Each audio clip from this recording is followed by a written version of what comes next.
মোহাম্মদ আর কথা বলবেন। আপনারা পরিবার বাঁচান, আহাল বাঁচান। সামনে যে সংঘর্ষটা হবে, বর্তমান তাম পৃথিবীতে যে সংঘর্ষ হচ্ছে, তাওহীদ আর শিরক, তাওহীদ আর শিরক। তাওহীদ মানে একত্ববাদ, এক আল্লাহ। আমাদের দুনিয়া সব কিছু যাইতে পারে, আমরা তাওহীদ থেকে ফিরে আসতে পারবো না, তাওহীদ থেকে ফিরে আসতে পারবো না। কারা কারা রাজি আছেন হাত উঁচু করে দেখা।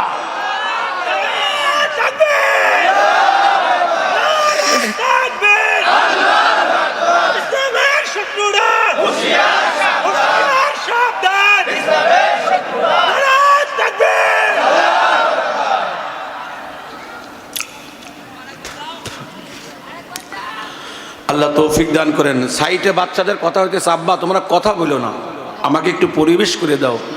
কমিটির লোকজনদেরকে বলবো ডান বাইমে একটু সিস্টেম করে দেন। আমার যত কষ্টই হোক আমি একটু চেষ্টা করব কথা বলতে, ইনশাল্লাহ। দীর্ঘ সময়ও বলবো না, যেহেতু রাত 12টার পর আমি মাহফিল করিও না।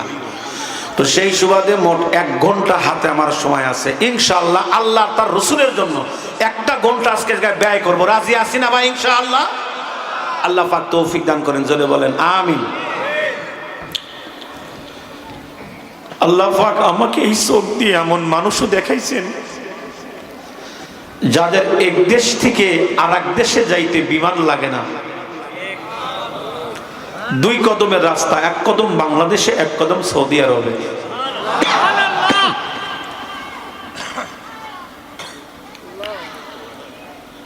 বেশ কিছুদিন আগে এক কুতুব আমাকে নসিহত করেছেন, সাইফি সাহেব আহাল পরিবারকে গুনাহ থেকে বাঁচান। আমার কলিজাটা ছিঁড়ে দিছে। আমাকে বলতেছে এদিকে আসেন, অস্ত করেন মানুষকে, ভালো কথা, তবে নিজের খবরটা আগে নিয়েন। আহাল পরিবারকে গুনাহ থেকে বাঁচান, পরিবারকে দ্বীনের তালিম দেন। কারণ আপনার পরিবারের সামনে যদি আপনাকে জবাই করা হয়, আপনার পরিবারের সদস্যদের ঈমান যাতে না যায়। আপনার সামনে যদি আপনার পরিবারের সদস্যদেরকে জবাই করা হয়, আপনার ঈমান যাতে না যায়। কারণ সামনে পরীক্ষা আসতেছে, বিশাল পরীক্ষা। উনি বলতে বলতে আমাকে এটাও বলে ফেললেন যে মুসলমানের এমন কোনো ঘর পাবেন না যে ঘরে মুসলমানের লাশ পাবেন না।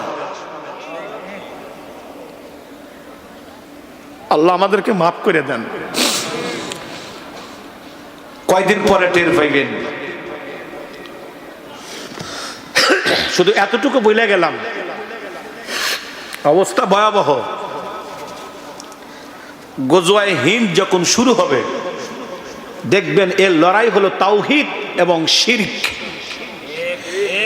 এই লড়াইটা হবে তাওহীদ এবং শিরক, কথা কয় না?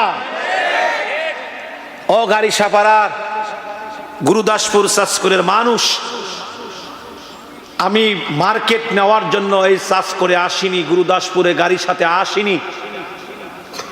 ভালো ওয়াজ করব, খুব প্রশংসা কুড়াবো, এজন্য আমি আসিনি। আমি আসছি শুধু একটু পা ধরার জন্য। ভালো লাগুক আর না লাগুক, এই হাতখানা ফেরত দিবেন না। এই দরদ নিয়ে কথা বলার মানুষ বর্তমান খুবই কম। সে মানুষগুলো উঠে গেছে,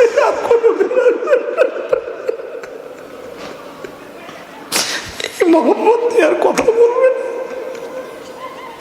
আপনারা পরিবার বাঁচান, আহাল বাঁচান। সামনে যে সংঘর্ষটা হবে, বর্তমান তাম পৃথিবীতে যে সংঘর্ষ হচ্ছে, তাওহীদ আর শিরক, তাওহীদ আর শিরক। তাওহীদ মানে একত্ববাদ, এক আল্লাহ। আমাদের দুনিয়া সব কিছু যাইতে পারে, আমরা তাওহীদ থেকে ফিরে আসতে পারবো না, তাওহীদ থেকে ফিরে আসতে পারবো না। কারা কারা রাজি আছেন হাত উঁচু করে দেখা।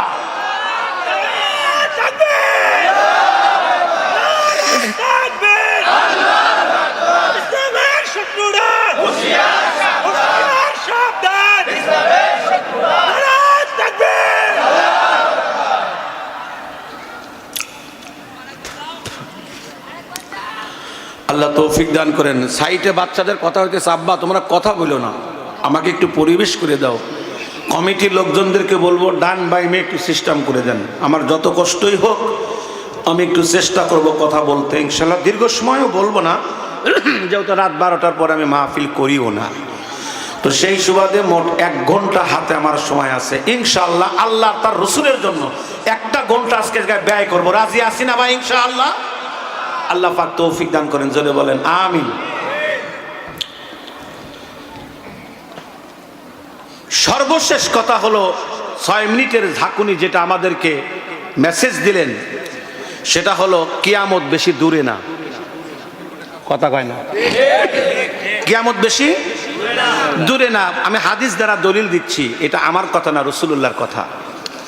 যখন কোনো দেশ বা জাতির মধ্যে 14টা গুনাহ সংগঠিত হবে, একটু জোরে কোন, কয়টা গুনাহ? আল্লাহ তুমি আমার ওয়াজটা তোমার জন্য কবুল করে নাও। আল্লাহ এটা আমার দিলের কথা, মুখের কথা না। অতএব আল্লাহ তুমি আমার কথার মধ্যে যে নূর দরকার সে নূর দিয়ে দাও। দুনিয়ার মধ্যে যখন 14টা গুনাহ সংগঠিত হবে, শেষে কি হবে? আজ থেকে না রাসূল 1550 বছর আগে তার পবিত্র জবান দিয়ে বলে গেছেন। সুবহানাল্লাহ। 1 নম্বর গুনাহটা কি? 1 নম্বর গুনাহ হলো যখন শাসকরা প্রজাদের আদায়কৃত করকে ব্যক্তিগত সম্পদ মনে করবে, অর্থাৎ জনগণের সম্পদকে নিজেদের ব্যক্তিগত সম্পদ মনে করবে। আমাদের দেশের এই শাসকরা নিজেদের টাকা, জনগণের টাকা কলম দিয়ে মেরে বিদেশে পাচার করছে, এরকম নেতা 2-4 জন আছে না নাই? তাহলে এই গুণটা বাংলাদেশে আছে না নাই? 2 নম্বর, মানুষ আমানতকে গনিমতের মাল মনে করবে। আমানত রাখছে, সে ভেঙে খাবে, মনে করবে আমার মাল। এ ধরনের গুনাহ আছে না নাই? 3 নম্বর, যাকাত আদায় করাকে মানুষ জরিমানা মনে করবে, মানে যাকাত দেওয়াকে জরিমানা মনে করবে। 4 নম্বর, ইলমে দ্বীন শিক্ষা করা হবে দুনিয়ার উদ্দেশ্যে। আজকে বক্তার কণ্ঠের অভাব নাই। ছাত্ররা ইলমে দ্বীন শিক্ষা করতেছে বক্তা হওয়ার জন্য, স্কলার হওয়ার জন্য, সাধনা করতেছে পীর হওয়ার জন্য, নফসানিয়াত। এরপরে 6 নম্বর, সন্তান মায়ের অবাধ্যতা করবে। 7 নম্বর, বন্ধুকে নিকট বানাবে। 8 নম্বর, বাবাকে দূরে সরে দিবে। কথা কয় না? এরকম সন্তান চাষ করে একটাও নাই। 9 নম্বর, মসজিদে চিৎকার ও চেঁচামেচি করবে। 10 নম্বর, ফাসেক এবং পাপাচার ব্যক্তিরা জাতির নেতা হবে। ভুল আর কইরেন না, পায়ে ধরি, সুযোগ আসছে, ভুল আর কইরেন না। বহুত দেখেছি, আমার এই জাতির মানুষদের এখনো বিশ্বাস হয় না, এই দেশের জনগণ দিয়া আমার এখনো বিশ্বাস না। আমার কেন বিশ্বাস না? যে জাতির মানুষ 54 বছর হলো ধোঁকা খায়, ও চালাক হবে কবে? আমার বিশ্বাস হয় না, জানি না কি হবে। ধোঁকার কোনো সুযোগ নাই। আসেন না একটাবার একটু দেখি না কোরআন কি করে, কি কথা বলেন, একটাবার দেখি না। 11 নম্বর, প্রতিটি গোত্র জাতির মধ্যে ইতর ও অসৎ লোকের শাসক হবে। 12 নম্বর, মানুষকে সম্মান করা হবে তার মন্দাচার থেকে বাঁচার জন্য। ওকে যদি সম্মান না করি আমার খবর আছে, এরকম আছে না নাই? 13 নম্বর, গায়িকা নর্তকী ও গান বাদ্যের ব্যাপক প্রসার ঘটবে। দেখেন না 2 দিন হলো বাউল করে পিটাইতেছে। যারা বাউলদেরকে পিটায় তাদেরকে ধন্যবাদ, প্রতি পিটে নিতে সওয়াব আছে। এই বাউল সম্প্রদায় আমাদের মানুষের ঈমান আকীদাকে নষ্ট করছে। কথা বলেন। এরপরে 14 নম্বর, মদ পান করবে।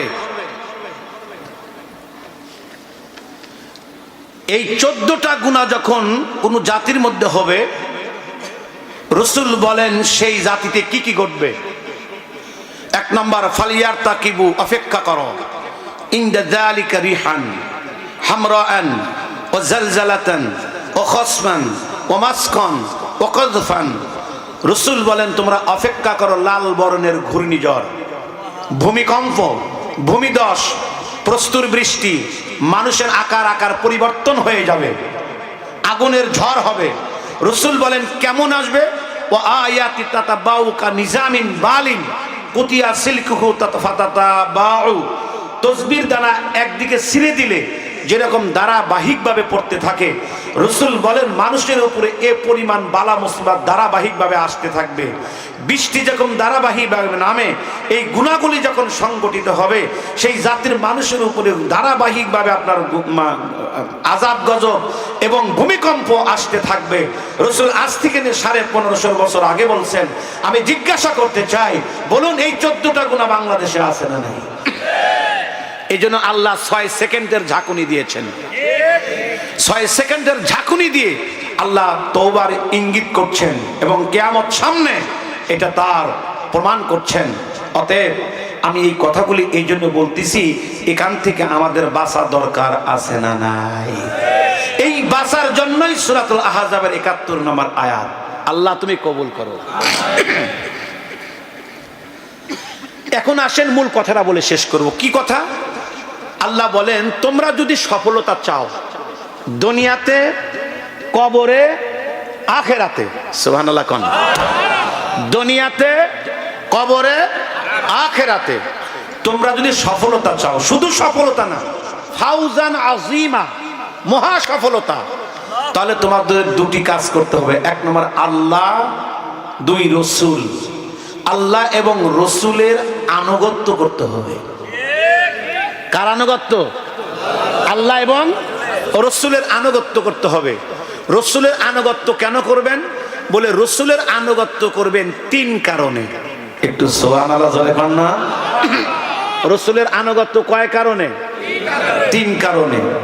1 নম্বর, নবীজি আমাদের কাছে মহাব্বত, ভালোবাসা পায়।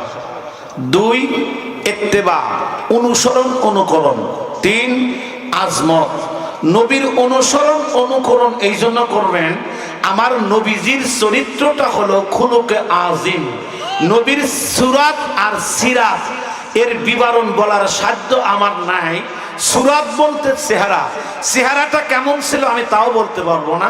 তবে এতটুকু আমি জানছি যে নবীজির আসল রূপ, আসল সৌন্দর্য, আসল চেহারাটা আল্লাহ দুনিয়াতে প্রকাশ করে নাই। কেন? আমি নিজে পড়েছি, কিতাবে আসছে।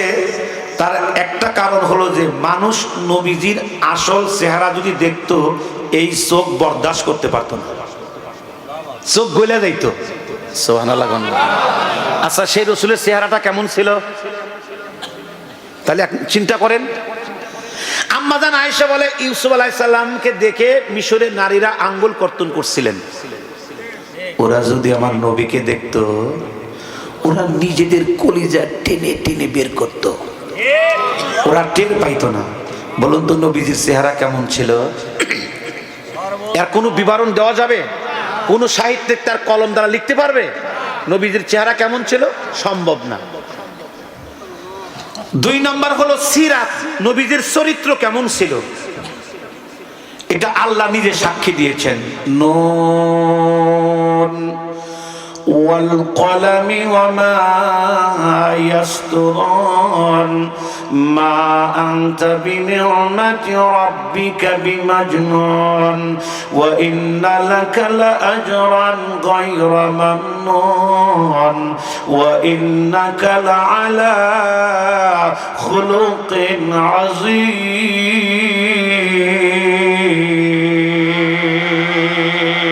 হাত উঁচু করে বলেন আল্লাহু আকবার। আরো জোরে বলেন আল্লাহু আকবার। নবীজির চরিত্র হলো খুলুকে আজিম, যার উপরে কোনো চরিত্র নাই। সুবহানাল্লাহ। তাহলে একটু শোনা দরকার, চরিত্র হলো 3 প্রকার। একটু জোরে কোন, কয় প্রকার? 1 নাম্বার খুলুকে হাসানা, 2 নাম্বার খুলুকে কারিমা, 3 নাম্বার খুলুকে আযীমা, খুলুকে হাসানা বলা হয় মুসা আলাইহিস সালাতু ওয়াস সালামের চরিত্র। অর্থাৎ কেউ যদি গালের মধ্যে একটা থাপ্পড় লাগায়া দেয়, মুসা আলাইহিস সালামের বিধান ছিল তাকে অতটুকু মেনে দাও। কেউ যদি তোমার নাক ভেঙে দেয় তার নাকটা ভেঙে দাও, কেউ যদি তোমার দাঁত ভেঙে দেয় তার দাঁতটা ভেঙে দাও।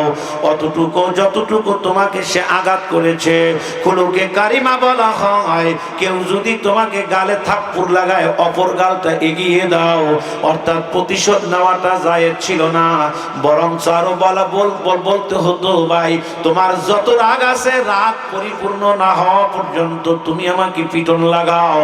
কিন্তু নবীজির চরিত্র এই দুই চরিত্রের সে আরো ঊর্ধ্বে, সেটা খুলুকে আযীম। অর্থাৎ তোমাকে যদি কেউ কষ্ট দেয় অতটুকু কষ্ট তোমারও দেওয়ার সুযোগ আছে, তবে মাফ করে দেওয়াটা হলো উত্তম। আল্লাহু আকবার জোরে বলেন।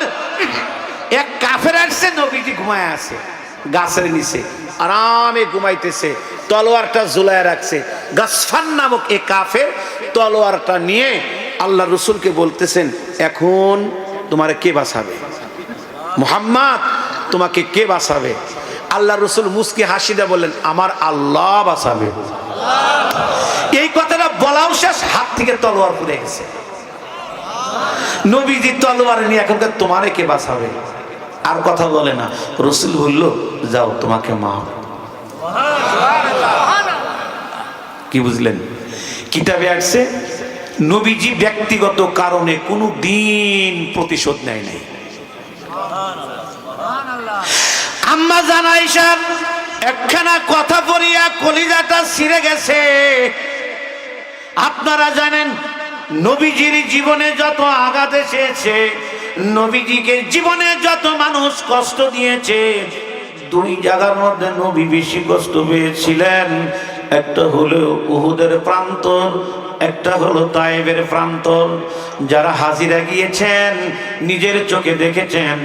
আমি নিজে তায়েবের প্রান্তরে গিয়েছি, উহুদের প্রান্তরে গিয়েছি। উহুদের পাহাড়টা ধরে ধরে আমি কান্নাও করেছি।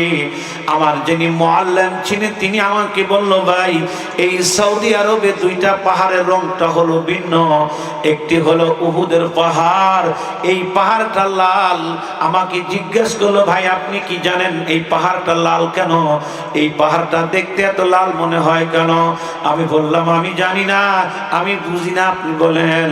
মুআল্লিম ডাক দিয়ে বললেন, এই পাহাড়টা লাল হওয়ার কারণ হলো আমার নবীজির রক্ত এই পাহাড়ে লেগে আছে।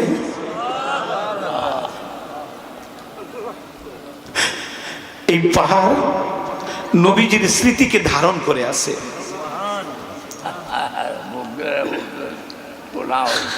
আম্মাজান বলেন, নবীকে যখন আঘাত করলেন রসুল পড়ে গেল, গর্তের মধ্যে পড়ে গেল, দাঁতটা ভেঙে ফেললো, রক্ত পড়তেছে, মাথায় হেলমেট পড়ে গেছে, বের হতেছে না, আপনার হাত দিয়ে বের করা যাচ্ছে না, দাঁত দিয়ে কামড় দিয়ে বের করার চেষ্টা করতেছেন, দাঁতটাও ভেঙে গেল। আম্মাজান বলেন, সাহাবায়ে কেরাম বলেন, ইয়া রাসূলুল্লাহ আপনি একটু বদদোয়া করেন তো, যারা আপনাকে কষ্ট দিল।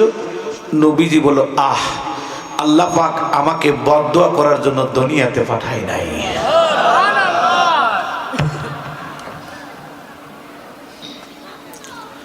এ তো নবী, নবীর উম্মাতের কথা বলি। ইমাম আহমদ বিন হাম্বল, আমি নিজে কিতাবে দেখলাম ওনাকে কোন একটা মাসআলার কারণে মুতাজিলারা এত পিটাইছিলেন, কিতাবের মধ্যে আসছে ওইরকম পিটুনি যদি কোনো হাতিকে দেওয়া হতো হাতিও মারা যাইতো, এত মারা হয়েছিল। উনি যখন দেশান্তর হলেন, ওনার পিছনে পিছনে ওনার মুরিদরা বলল, হযরত আপনি তো চলে যাইতেছেন, আপনার কাছে একটা দরখাস্ত, আপনি একটু আল্লাহর কাছে বদদোয়া করে যান যাতে ওরা হালাক হয়ে যায়, যেহেতু আপনি মুস্তাজাবুদ দাওয়াত, আপনি একটু বদদোয়া করেন। উনি বললেন, আচ্ছা ভাই আমি বদদোয়া করব, তোমরা সকলে আমিন বলো। বলে, হ্যাঁ আমরা রেডি আছি, আমরা আমিন বলবো। হুজুর তখন বলেন, আল্লাহ আমাকে যারা কষ্ট দিয়েছে, আমাকে যারা নির্যাতন করেছে, তুমি তাদেরকে মাফ করে বেহেশত দিও। কি বুঝলেন? কত মান মুরিদ যারা আমিন কয় না, কয় কি? আমরা কইলাম কি হুজুর কয় কি? হুজুর আপনি এটা কইলেন কেন? বলে নবীজি আমাকে শিক্ষা দিয়ে গেছেন, এটাই শিখেছি, কারোর জন্য বদদুয়া করতে নাই। বলুন তো খুলুকে আজিম ব্যবহারটা কত সুন্দর, সুবহানাল্লাহ। এটা নবীজির চরিত্র। দুঃখ লাগে, আফসোস লাগে, আজকে সেই রসুলকে শেষ নবী বাংলাদেশে ঘোষণা করতে পারলাম না পার্লামেন্টে। আমরা সেই কাদিয়ানীকে কাফের ঘোষণা করতে পারলাম না। আপনারা জানেন বিগত মাসের এই মাসে 16 তারিখ 14 তারিখে ঢাকাতে যে সমাবেশ হয়েছে, সরওয়ার্দীতে এরকম সমাবেশ বাংলাদেশে আরো বহুত হয়েছে। আমাদের দাবি এই তারিখে কোনটা ছিল, যেহেতু 24-এর পরে এক একজন দাবি নিয়ে ঢাকা শহরে গিয়েছে তাদের নিজস্ব ব্যক্তিগত স্বার্থের জন্য। আমরা আলেমরা নিজেদের স্বার্থের জন্য যাইনি, আমরা সরওয়ার্দীতে গিয়েছিলাম আল্লাহর নবীর ইজ্জতের জন্য। কথা বলেন ঠিক না ঠিক? সেই ইজ্জতটা কি? যারা নবীর পরে কোন মানুষ নিজেকে নবী বলে সে কি মুসলমান থাকতে পারে? বলেন সে মুসলমান না কাফের? জোরে বলেন মুসলমান না কাফের? সাধারণ কাফের না ভিআইপি কাফের? তো গোলাম আহমদ কাদিয়ানী কাফের, এই ঘোষণাটা পার্লামেন্টে আমরা করতে বলিয়েছিলাম। স্বাধীনতার পর থেকে নিয়ে যত সরকার চলে গেছে প্রত্যেকটা সরকারকে আমরা অনুরোধ করেছিলাম আপনারা পার্লামেন্টে কাফের ঘোষণা করুন, কেউ শুনে নাই। ডক্টর ইউনূস সরকার আসলো, ইউনূসকে আমরা বললাম আপনি কাদিয়ানীকে কাফের ঘোষণা করেন, আমার নবীকে পার্লামেন্টে শেষ নবী হিসেবে ঘোষণা করেন। ওনার দ্বারা কোনো কথা পেলাম না। আসলে বুঝে নিলাম আমাদের কথা কেউ শুনবে না। তাল গাছের কাছে যদি বেল চান, কখনো তাল গাছ আপনাকে বেল দিবে না। অতএব দুনিয়াদার কোন রাজা বাদশাহ আমাদের কথা শুনবে না। এইবার সিদ্ধান্ত নিয়েছি, আলেমদেরকে বলেছি আর কারো কাছে চাওয়া নাই। এবার আমরা যাব, আমরা গিয়ে প্রথম আইন করব কাদিয়ানী কাফের, কাদিয়ানী কাফের, আমার নবীর পরে কোন নবী নাই। কে কে রাজি আছেন হাত উঁচু করে দেখা।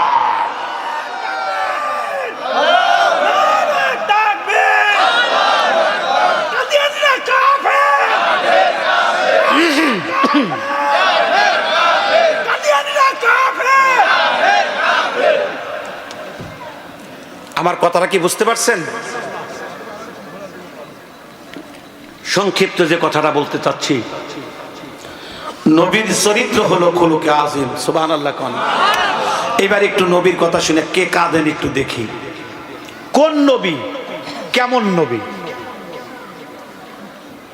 হওয়াও যায় না, সওয়াও যায় না। কিছু মানুষের জন্য মদিনা শরীফ হলো 5,500 কিলোমিটার দূর, আর কিছু মানুষের জন্য মদিনাটা হলো চোখের সামনে।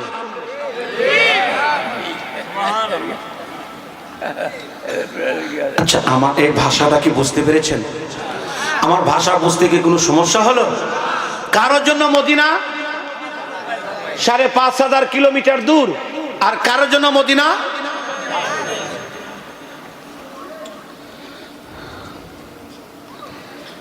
$2018 সালে আমি হজের সফরে মদিনায় ঢোকার পরে আমার সাহস হয় না যে আমি নবীর রওজার সামনে দাঁড়াবো। ও খুব ভয় করছে। ওই জান্নাতুল বাকি কবরস্থান, সেই কবরস্থানের একটা ছাতা আছে বড়, ছাতার নিচে বসে কোরআন শরীফ পড়তেছে, নবীজির রওজাটা তাকা তাকায় দেখতেছি। আমি যে সালাম দেব এই সাহসটা আমার নাই। কেন নাই? রওজার পাশে যে দাঁড়াবো, যদি কেনা ভিতর থেকে বলে বেদব তুই আইছিস কেন? কারণ এমন আমল তো আমার নাই, এমন আদব তো আমার নাই, এই জন্য আমার সাহস হচ্ছে না। আমি বসে আছি আর জোর জোর করে কান্না করতেছি। জেনে রেখেন আজকে একটা আমল বলে যাব, পরীক্ষিত আমল। কোনোদিন বলবেন না হুজুর আমার টাকা নাই, আমি হজে যাব কেমনে, আমি মদিনায় যাব কেমনে, এই কথাটা কোনোদিনও বলবেন না। আপনার দাবি থাকবে আল্লাহ আমি যাব কবে? তুমি তো সেই আল্লাহ, তুমি তো পারো, মদিনা শরীফে যাইতে টাকা শর্ত না, তুমি ইচ্ছা করলে পারো। কি কথা বলেন, ঠিক না বেটি? আল্লাহ তুমি ইচ্ছা করলে পারো। আমি বসে আছি, হাকিম আক্তার সাহেব রহমাতুল্লাহ, খলিফার খলিফা আজিজুর রহমান সাহেবের খলিফা, ওনার বাড়ি টাঙ্গাইল। উনি মদিনা শরীফে দীর্ঘ 17 বছর থাকেন। হুজুর আমাকে ফোন দিয়ে করলো, মৌলানা কোথায়? আমি বললাম যে রওজা শরীফের পাশে জান্নাতুল বাকির পাশে আমি বসে আছি। হুজুর আসলেন। হুজুর এসে আমাকে বলতেছেন, মৌলানা সালাম দিয়েছেন? আমি বললাম আমি সাহস পাচ্ছি না। কেন? হযরত আমার এই দিলে অনুভূতি হচ্ছে, জানি না এরকম আওয়াজ আসবে কিনা, আমি নিজেও জানি না, তবে যদি আসেই। হুজুর বললেন, একটা কথা বলি মৌলানা। কি বলবেন? আচ্ছা, আপনি যে সালামটা দিবেন নবীকে, এই নবীকে সালামটা দেখে দিবেন না না দেখে দিবেন? সুবহানাল্লাহ বলেন, আর একটু জোরে বলেন না। কারে কই আর কারে বুঝাই, কওয়াও যায় না, সবাও যায় না। যদি কই ভাঙ্গি দই। শোনেন, মাঝে মধ্যে তাই কই, গরিব না ওই, মাঝে মধ্যে নিজেকে অনেক ধনী মনে হয়, অনেক সুখী মনে হয়, মনে হয় আমার চাইতে সুখী পৃথিবীতে আর কেউ নাই, এমন অনুভূতি মাঝে মধ্যে মনে হয়।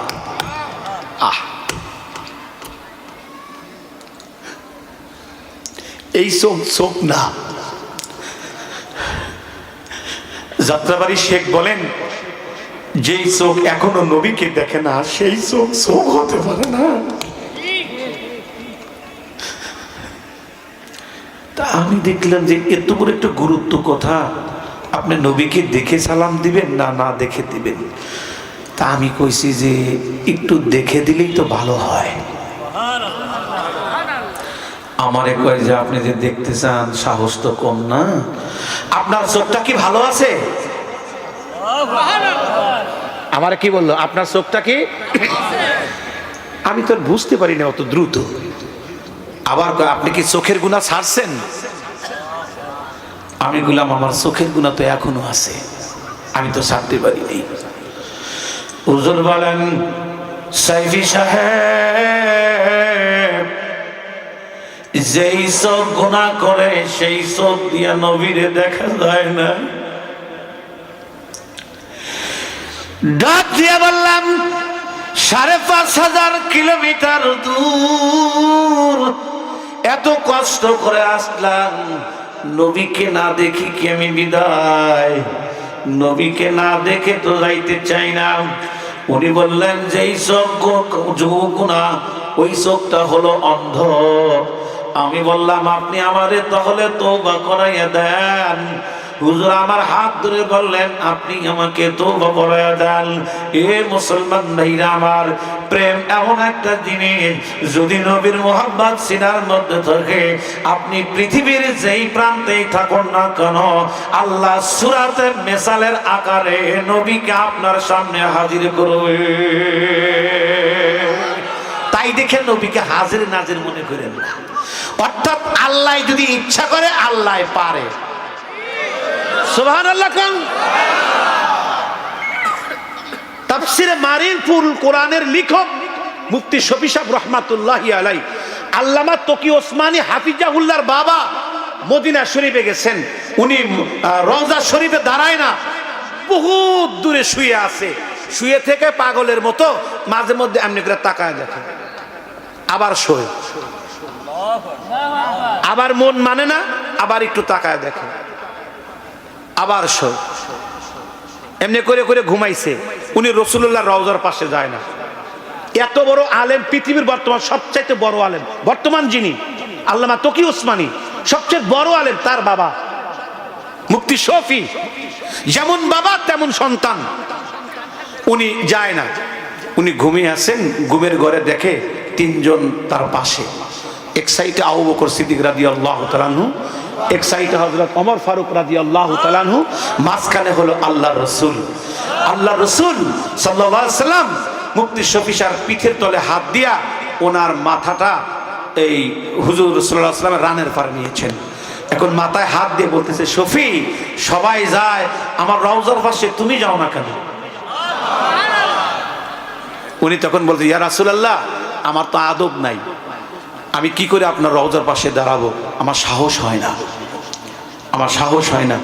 আল্লাহ রসুল বলল, এতটুকু আদব যদি তোমার থাকে, তুমি পৃথিবীর যে প্রান্তেই থাকো, আমি রসুল কিন্তু দেখা করব। ও বাজান, জীবনে আর দেখা হবে কিনা জানি না, আসতে পারবো কিনা জানি না, দুটো পায়ে দুই রাখ হয়ে গেলাম।